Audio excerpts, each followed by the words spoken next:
Hey everybody, Playtendoguy here, and I'm back with another video.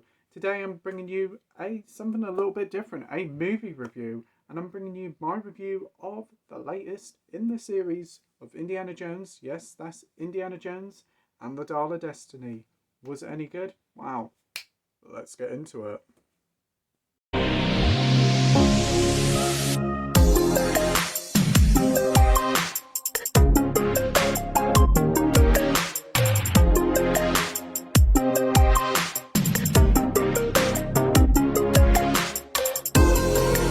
So hey everybody, and welcome back to the channel. Hope you're all doing well, and thanks for joining me for another video. So Friday night we went to the cinema to see the new Indiana Jones film, The Dial of Destiny, and this has been in development for a very long time, pretty much ever since Disney took over LucasArts with like Star Wars and all that. And honestly, it's been a film that I've been on autopilot for ever since it was announced. It was like, yeah, we do not need one, don't do this. And then when various announcements came out, I was just very not excited for it. Trailers came out and did nothing for me. There was a lot of people excited for it, but a lot of the negative press coming up to like reviews at Cannes and all sorts kind of just made me not interested whatsoever. But we did go to the cinema and had a lovely time, and we did check out Indiana Jones and the Dial of Destiny. Was it any good? Wow, let's talk about it. Indiana Jones and the Dial of Destiny is the fifth entry in the franchise after the film from 2008, Kingdom of the Crystal Skull. This one sees Indiana Jones, wow, getting on really. He's in his 60s, and we have a rather lengthy half an hour prologue set in the 40s during the war, and it sees his character de-aged, not very good may I add, as he's on like a train as he's captured by the Germans, and they're talking about this Archimedes dial. It sets off the premise really rather well with some really lavish action set pieces. Some of them look kind of a little bit out of Inglourious Bastards because of how visceral they are. They look great. But unfortunately, Indiana Jones himself, like de-aged, doesn't do anything for me. Kind of just feels like a video game character plopped into a real world setting. The CGI is high, and because it's all set at night with loads of rain, it does definitely hide a lot of the CGI. But that action sequences really did impress and set off the film in quite a good fashion. Then we fast forward to current times in the 60s. Indiana Jones is back, and he's definitely not how he used to be. Definitely seems more depressed and more broken. He kind of resembles more like Carl from Up more than anything. And we follow him in his everyday life, and definitely isn't the man he used to be. Phoebe Waller-Bridge's character soon pops up, and she is his goddaughter. And when she was first announced as a cast member, I was like, oh no, fan of her in Solo at all. So when she was announced, I was like, oh no, not looking forward to this. But I'm going to say something, she weren't too bad. She wasn't too bad at all. She weren't annoying. A couple of things she said or did in the film weren't the greatest, but she's by far not the worst thing in the film. She was adequate enough, and she didn't bother me. So that's high praise. Very high praise indeed. But she tries to get Indiana Jones back into the whole archaeological search and stuff, talking about the Dial of Destiny and how they're going to try and get it. And in the background we have Mads Mikkelsen and his crew of cronies also trying to get the dial, but their own nefarious means. So after some exposition and some story beats that I will not dive into, it's a race against time against both Indiana Jones and his goddaughter and Mads Mikkelsen and his crew to get the dial and find out what secrets it holds.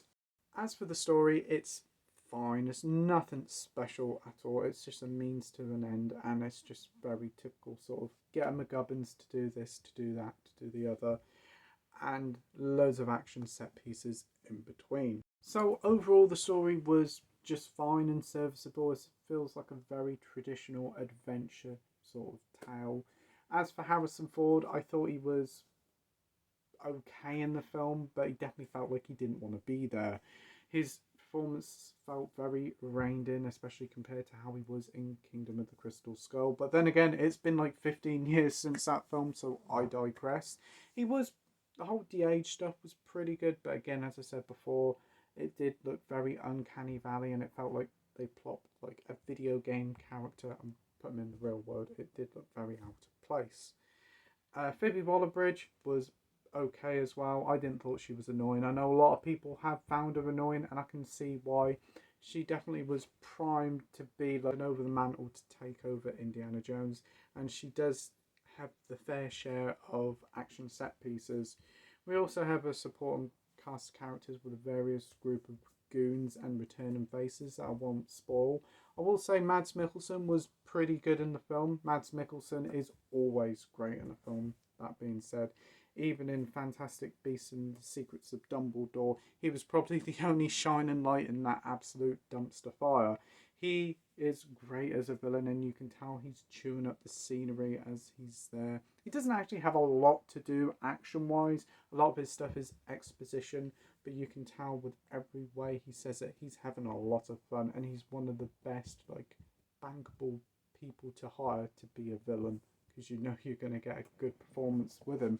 And he never really reins it in. He always does a great job with his performances, no matter how bad the film is. The action set pieces themselves are pretty good, pretty okay, but they are very CGI heavy. Some of the ones later on near the end of the film are way over the top with CGI. It's all green screen. There's a couple of good ones there, like the one with the tuk-tuk's pretty good. I like that one, and obviously the opening one. There's one with a plane nearing the end, which is heavy on the CGI. And let's just say the whole revelation behind the Dial of Destiny, wow, it's out there.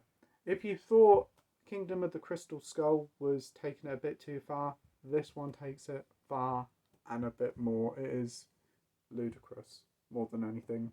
There are references for old school Indiana Jones fans and a few famous faces popping up here and there, but they just feel more like member berries than anything else. Overall, Indiana Jones and the Dial of Destiny is just fine. It's uninspired, it's CGI heavy, and it just lacks a lot of the charm and love that the original 3 films have. And it just feels like it's lacking a lot of heart. Harrison Ford really just looks like he doesn't want to be there. While some of the supporting cast like Mads Mikkelsen do a great job, it definitely felt like a lot of the cast didn't want to be there. The CGI heavy action scenes, while some of them look good, there's too many of them, and the runtime of 2.5 hours is grossly overstretched. This film could have been easily an hour and 40 or an hour and 52 hours at the most. It did not need to be that. And the whole ending with the Dial of Destiny and the revelations, what the thing does, is absolutely stupid. And the whole ending itself didn't really give a satisfactory closure, in my opinion, to the Indiana Jones saga. Just kind of just ended more than anything. But overall, I thought the film wasn't a disaster. It wasn't amazing. It was just, it's fine. So with that, I'm giving Indiana Jones and the Dial of Destiny a 2.5 out of 5. Have you seen Indiana Jones and the Dial of Destiny? Tell me what you think about it in the comment section down below. Do you agree? Do you disagree? Do you love it? Do you hate it? Let's have a conversation down below in the comment section about the film. And what's your favourite Indiana Jones film as well? Mine is, as you can probably guess, The Last Crusade. Love that film. I thought his camaraderie with Sean Connery was absolutely brilliant, and the whole ending was just perfect.